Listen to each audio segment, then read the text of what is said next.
So, after doing my video on the music that I enjoyed, um, I did some thinking and realized that some of the music that I highlighted brought back some old memories of way back when I was in school.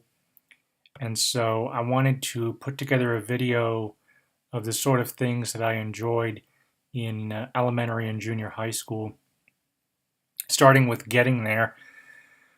Um, I'm a public transit enthusiast, and that includes school buses. And you don't see any of these types of buses on the road anymore. The ones that kind of look like a FedEx delivery van. This is what's known as a Type B school bus. Type A is the one that kind of looks like a Chevy Astro van with a big box on the back. Type C is the one that kind of looks like the front end of a dump truck. And Type D looks like the kind you would have in your Metro transit system, with the flat front end. But the Type Bs were the ones that were most common in my school district. The one that I remember, my very first bus was one of these, a Bluebird Mini Bird. And we kept those mini birds for, gosh, at least the first 5-6 years that I was in school. I think they may have bought them for at least 10, but I'm not sure. I remember the very first one that I was on was an 87. And if you're wondering how I remember that, well, in junior high, I learned about the numbering system for our fleet. The very first two digits were the year, were the model year. So I looked back at my old photo album.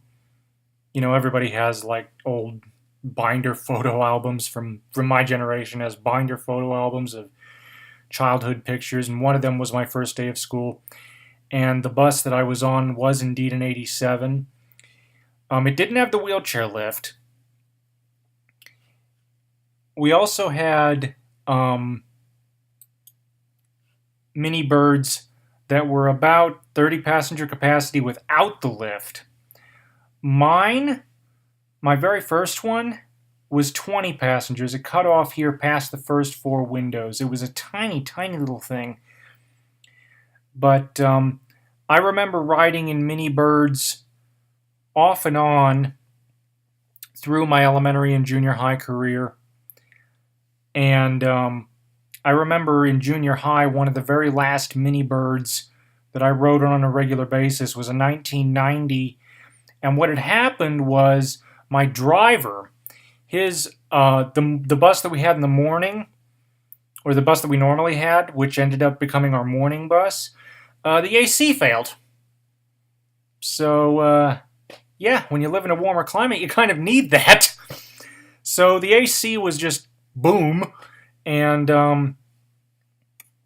that segues into what that bus was, because the other kind of bus that was very common in the fleet was this. And I'm going to zoom in here. You're not going to be able to see me for a moment. This is a Carpenter Cadet. And these things were a joke. The AC failing was just one of the problems. I remember way back in elementary school, I rode these when they were brand new, and I rode them pretty much every other year up until I got into high school. And then I remember one year during summer camp, I got picked up in one of these. And here's the thing, okay? We had the following problems with them. 1, the AC would fail. 2, we had a door jam. And 3, the motor blew up. These had a 6-cylinder GM diesel. Both the mini birds and the cadets. They were basically the same power plant underneath. And I remember my driver one year, I think it was in the 2nd grade, if I remember correctly. Was it? No, I'm sorry, it was 6th grade. 6th grade. The bus that was assigned to her was a Carpenter Cadet, and the engine blew. The engine blew, and we ended up on a mini bird just like this one for about 2 months. It took them that long to get the components in to completely rebuild the engine from scratch. And it was just, ugh. I was not sorry to see those Carpenter Cadets go. But I was sorry to see the mini birds go. I mentioned that we had a summer camp. It was a day camp that was put on by our school system. And the very last year of summer camp, not the very last year, I apologize, the next to last year of summer camp, they used mini birds for my route, morning and evening. And strange enough, it was a school bus just like this one. Remember that one person that I told you about that I was off and on with for 15 years? This was where we met. This was where she asked me out. I remember I was sitting behind the driver on a mini bird just like this one. So, yeah, these basically stayed all through high school, but I was primarily using them in elementary and middle school. So that's basically one of the things I do remember about getting to school. And for those of you who are my age, you may have seen little buses like this one running around. You may have not been on them, but I'm sure that they might be a familiar sight because you don't see these anymore. Chalkboards! Who remembers chalkboards? I certainly do. I remember we had all kinds of colored chalk. I remember in my music class, my teacher had a gizmo where you could put 5 pieces of chalk in and you could write a musical staff. So that was pretty neat.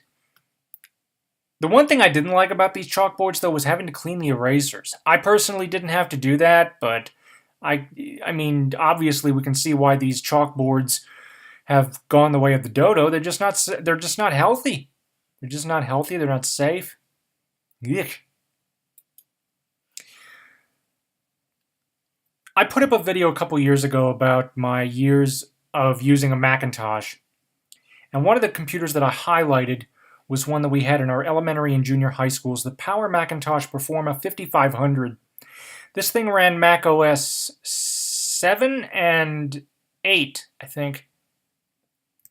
But I remember playing games on this thing like, I don't really remember what the name of the game was. All I remember was a beautiful mansion, well, beautiful for the time, mansion of reading, I don't know what it was. It was a reading game, I think. But I remember also in junior high, we were doing a computer fundamentals course, and one of my projects was to create a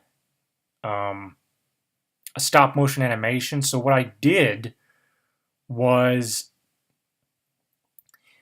I used, I think it was Microsoft, no, it wasn't Microsoft Paint because this was a Macintosh. Whatever the equivalent, let's see, what was it, KidPix? Maybe it was KidPix. Anyway, I was using something like that. I'm pretty sure it was KidPix. And I used the program to create a stop-motion animation of a conductor on a bandstand conducting a lightning storm in time to the musical score This Land from The Lion King. Which I thought went really, really nicely. I remember in the beginning, or no, towards the end, I had 2 lightning bolts at once, and that really, most of the class was like, whoa! One of the students I remember asked me, why did you start it over? And I said, well, you know, you got to time it right, kind of thing. But yeah, so there was that. There was this. We went on a field trip to, oh gosh, what was it? Some sort of outdoor recreational activity when I was in the 4th or 5th grade.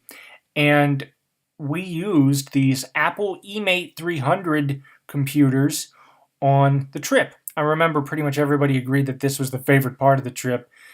Of course, nowadays, 20 years, you fast forward 20 years and you gain a deeper appreciation for the outdoors and things around you and whatnot.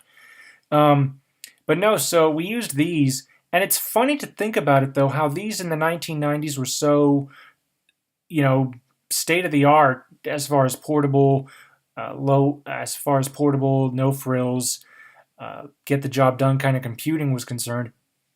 And nowadays, they're pretty much an antique. If you can find one, you're lucky, because they didn't sell these to anybody but schools.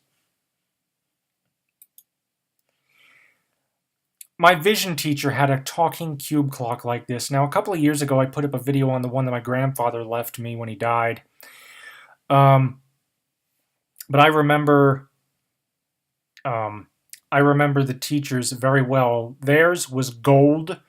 It had a gold back as opposed to a silver one, and a black casing as opposed to a brown one, and obviously no Micronta sticker on it, because this was actually ordered from a company called LS&S. I remember I was being offered the chance to get one of these clocks for my very own when I learned how to tie my shoes, and I decided on another model, which I still have, and I think if it's still working and it hasn't been damaged by the batteries, because I haven't utilized that in so long, it might be dead. I might do a review on that, but no, this clock had fond memories. I remember my teacher bribing me with this in terms of getting work done, like I could play with this clock. Along with this calculator. Now, if you're trying to get your hands on one of these, forget it. This thing is rarer than the clock I just showed you. This is a Sharp EL640 talking calculator alarm clock. And this had one of the most robotic voices I've ever heard. Now, these days, if you hear it, you're probably going to be a little freaked out. But back in the day, it was state of the art. This was, again, late 80s, early 90s. Apparently they ceased production when I was still in elementary school. Actually, they ceased production, and these have not. If you could find one, consider yourself very lucky. But I miss these. I miss this calculator. My vision teacher said that if I got certain work done, I could play with it. Youth. For those of you who have never seen one of these, this is a recorder. It is a wind instrument, and my music teacher had us play these in class. And when I saw this, I got to thinking about it, and it reminded me of my mother can play the piano very, very well, and she was playing for my school's choir. And thinking back all those years ago, I've always loved music, but I've been so shy around other people. But thinking back, if I could turn back time, I would definitely join the choir. I would. But no, I just loved playing this. I loved playing the xylophone, singing, learning about, musical composition. I enjoyed that, but I think as soon as my mom got me into piano lessons, I think that kind of fell by the wayside for a brief while, and I think the reason was because I didn't have any say in it. Looking back on it, I didn't have any say in it. You just did it, And you can understand that can cause problems. Back in elementary school, we also had this. This is a GE 4-side tape recorder built for the American Printing House for the Blind. I don't think APH sells this anymore. They probably sell accessories for it.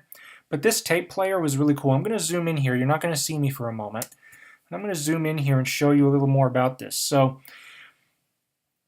you had, it's a full standard cassette recorder layout. This hole here on the right-hand side, along with a nub on the right playhead there on the right little spin thing. My apologies, it's late and my terms are in the mud. But what you do is you just place your finger over that hole, and you'd feel the little thing turning.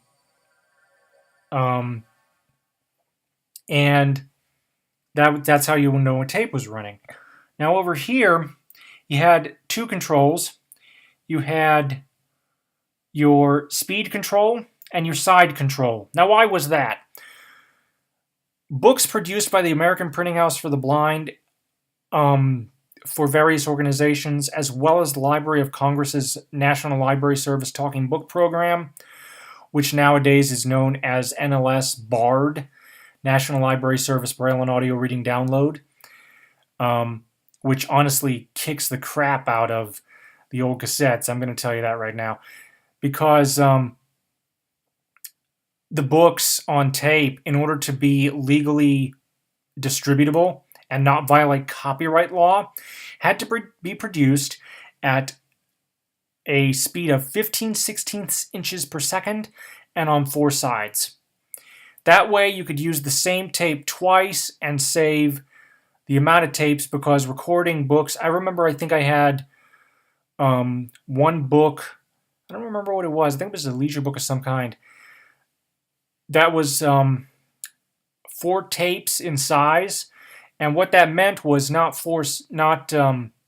12 sides. What it was if you count 4 times 4, you get 16 sides, and if it's a 90-minute audio cassette and you're playing at roughly half the speed, you got 180 minutes. So for a 6-hour book, it would be easily 4 audio cassettes.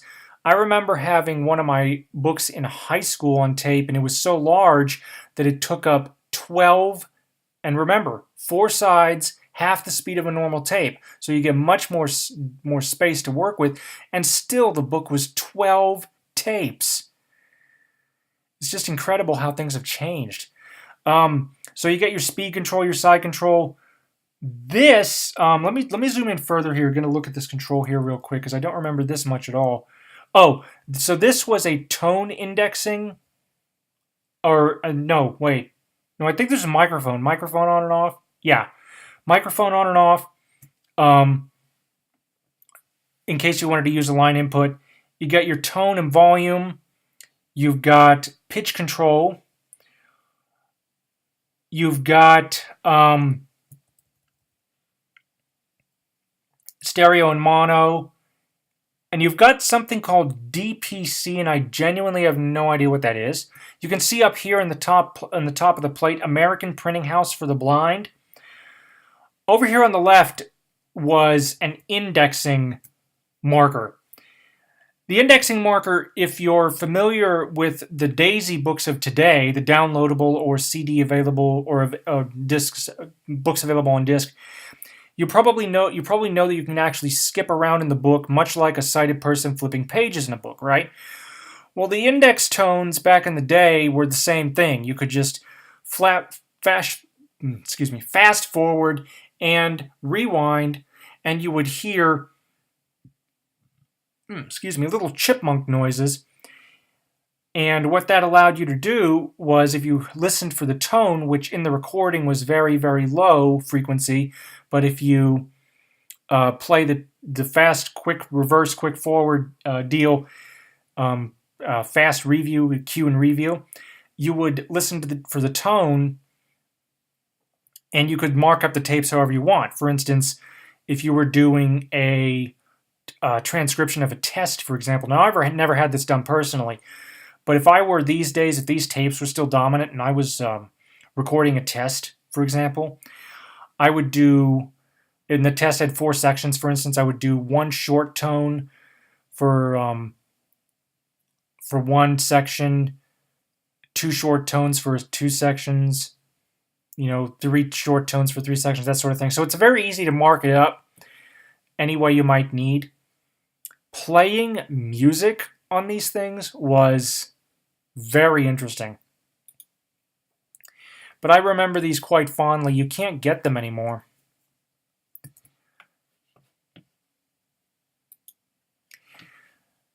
You can still get this, but it's not the same as I remember it. It is the Franklin Language Master 6000 Talking Dictionary. This had a dictionary, a thesaurus, a collection of word games, and I think it had a notepad on there. I don't remember that much. but I remember using it through middle school. Once I got to high school, my mother would tell me that she thought the dictionary was primarily meant for younger students, which, to be honest, I don't think it was. It was a full Webster's, Merriam-Webster dictionary. Now, these days, I have not seen an upgrade. I understand that they probably made a lot of significant changes to it. I have not seen any of these changes. One of the things I would personally like to see for something like this is if there's a dictionary update for the unit to be plugged into a computer via USB, and you could download the updated dictionary file to the unit.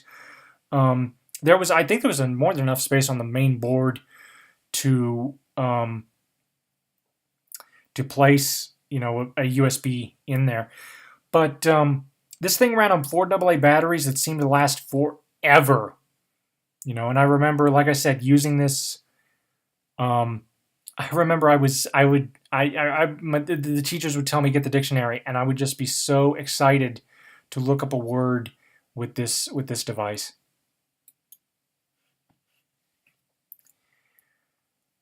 Why is there a cassette tape here in my list of fond memories? Well, you can't get these tapes anymore. This is a Maxell Communicator Series C90, and I just loved the label. I realize that that's weird, that's just boom, but I just loved the label on this, the aesthetic.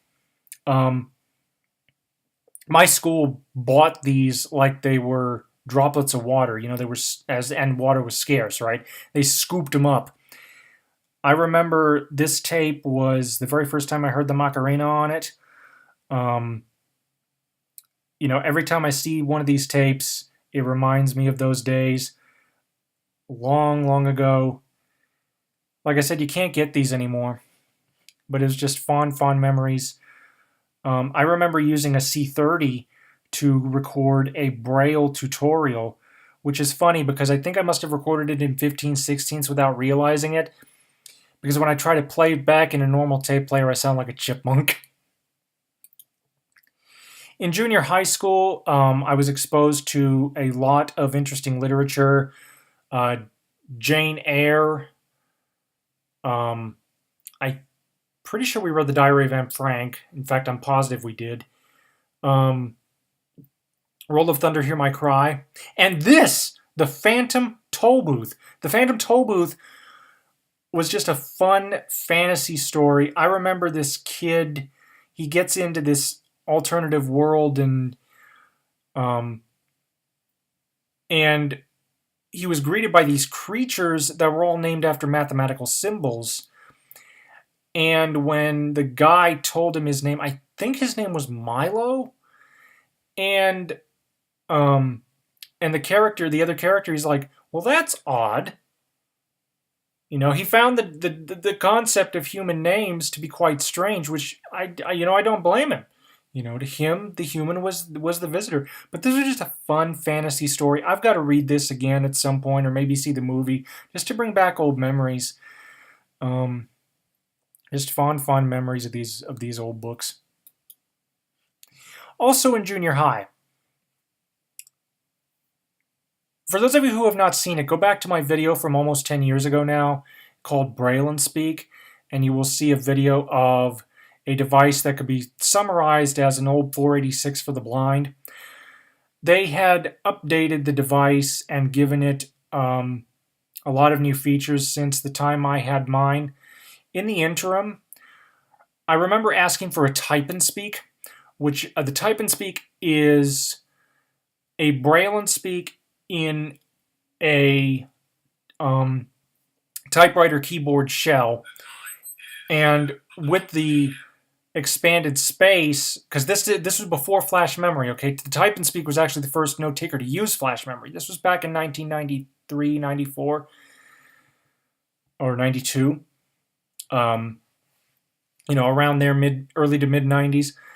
And the Type and Speak was the first device to use flash memory. Before then, flash memory wasn't really a thing. And so the Braille and Speak had very limited space. Well, in the Type and Speak, they could put in things like a parallel port, an alarm clock, more memory, things that that could really, really help. And compared to my Braille and Speak, which didn't even have spell check, big plus, okay? However, when I communicated this to my instructors, they thought that the fact that I had an earphone in would mean that I wasn't listening to the instructor. So they got me this. They got me a Brother 2 o'clock black and white DOS laptop. I remember when I first got this thing home, loved it to death. I loved typing on it, writing stories, and typed a lot of fantasy stuff on it. Took my school notes on it. This had a 3.5-inch floppy drive, so I also remember bricking it. How did I brick it? Well, my uncle came by during the time that I had this, and he said it was just a regular DOS computer. Well, I had a copy of Tom and Jerry on a 3.5-inch floppy, one of the video games, and stupid, naive me, well, I thought that maybe it would be able to take the game. So I put in the game. It reads the floppy, and that corrupted the hard drive. Yeah, that corrupted the hard drive. They had to totally re-image the entire machine. You know, it's wow. I mean, but this was it had a 3.5-inch floppy. I don't remember how much internal memory it had. It was very limited. It did have a dial-up modem, but I didn't have internet at the time, so I never really got a chance to try that. In fact, I didn't even get internet until I was in the 8th grade. And by then I had to turn this back in. Parallel port, serial port, traditional power plug, because USB wasn't a thing either. Or at least it wasn't on when this was made. This USB was just starting to come into its own. It didn't really take hold until I got into high school. But I remember fond memories with this. I remember lugging it around school, and one of the safety monitors at school was very impressed that I had this. They were very impressed also that I was able to lug it around because it was heavy. It was heavy. These days, you look at a traditional MacBook or an Ultrabook, 2 or 3 pounds. That's pretty standard. This thing, for today's specs, this thing would be heavy, clunky, old, slow, and just bleh. Excuse me. Something I also remember was taking woodshop. I made this rocket. I also made a wooden box, and I made a pen. I think it was a pen holder. I remember it was a pen holder, but I can't remember exactly what I made it for. I think it was a Mother's Day present. Because we had just completed the projects right around Mother's Day that year. But this rocket, I remember. I also made a wooden dragster that ran on CO2 canisters. You put the canister in and you pop it out. It's kind of like the canisters worked in the same way as you would like if you shake up a bottle of soda and then you pop the top and it goes psh. That's how these CO2 canisters worked, because it's the same thing, like I said, with the soda, because the soda has CO2 in it. But these rockets, they ran on a certain size model rocket engine that fit here in the back by Estes model rockets. And I remember we put this thing on the launch pad and we fired it off. And I actually got my own launch pad to fire this off. I think it's still somewhere in my closet, but I wouldn't know where to buy the engines if they still make them.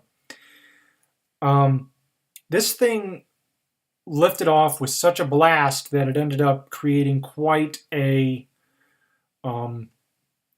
It left quite the mark on the launch pad. And also I remember shooting this off in the park once after I think it was the summer between middle school and high school. And I remember shooting this off, and the nose cone here contains a parachute. And so at a certain velocity, the nose cone pops off, the parachute comes out, and the whole thing just glides down to the ground, right? Well, apparently this thing got shot off so far that the parachute ended up landing in my mother's lap. So, I also remember one time I got cut right here, right there at that on that nail, okay? And I started bleeding pretty badly. I remember telling my my lab mate, just tell the teacher I've gone to the nurses, because he was busy with several other students. I couldn't wait, so I just went there, and I came back with a bandage on my finger. He had examined the vise in my absence that I had used, and he found that there were a couple of wood chips left in there, and obviously raw wood, splinters. Ugh.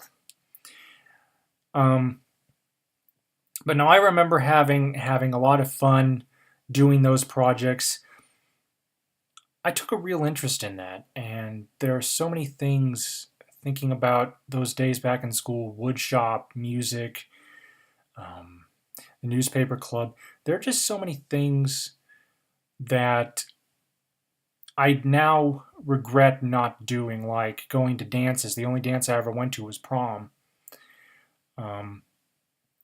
Or doing more extracurricular activities. So in elementary school, I was in the newspaper club. In the middle school, I was in the tech club. And in high school, I was in the hiking club. But that was about it. You know, I mentioned, that I wish I was in like the school choir or something, because genuinely I do enjoy singing. I was just so shy about it. You know. So, obviously, everybody has their ups and downs. One of my downs was fire drills, especially in elementary school. What you see before you is a simplex fire notification appliance is what they call it. Basically, the fire alarm that makes the loud buzzing noise that blasts your ears out. These days, such an appliance would not be up to code. They would need to have something with a strobe light. But I remember being so frightened, basically, when we were about to have these fire drills. So much so that my vision teacher even said that if I pulled the fire alarm, I had to make an agreement to start coping. That didn't work either. What I've come to realize over the years that I think it's a deep-rooted form of anxiety or phobia of some kind that cannot be dealt with without some form of therapy. At least that's when I got to college. I talked to my intro to psych professor about it, and he said that's what most likely would have to happen, because this fear of sudden loud noises, a balloon popping, fire drills, dogs barking, which is a shame, because if I know the dog, and they're well behaved, then we can be the best of friends. But if I don't know them, and because of my CP I can actually walk sometimes rather strangely, that sets them off. It's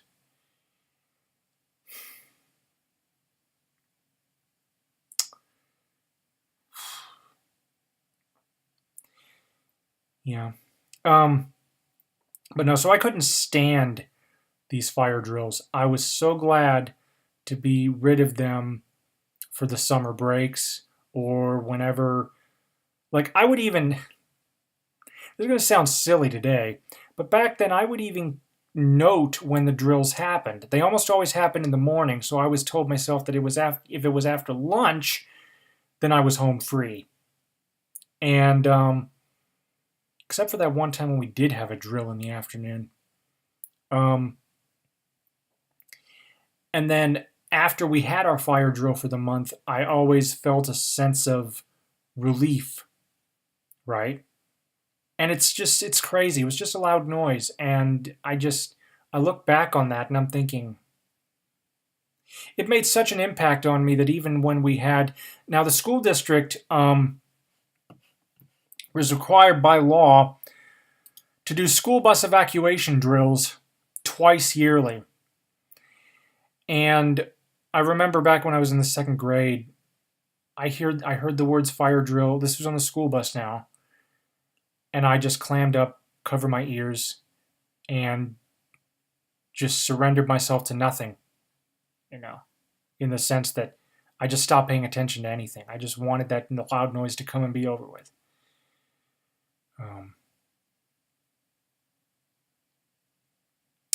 But yeah, so basically, those are the things that I miss and don't miss from elementary and middle school.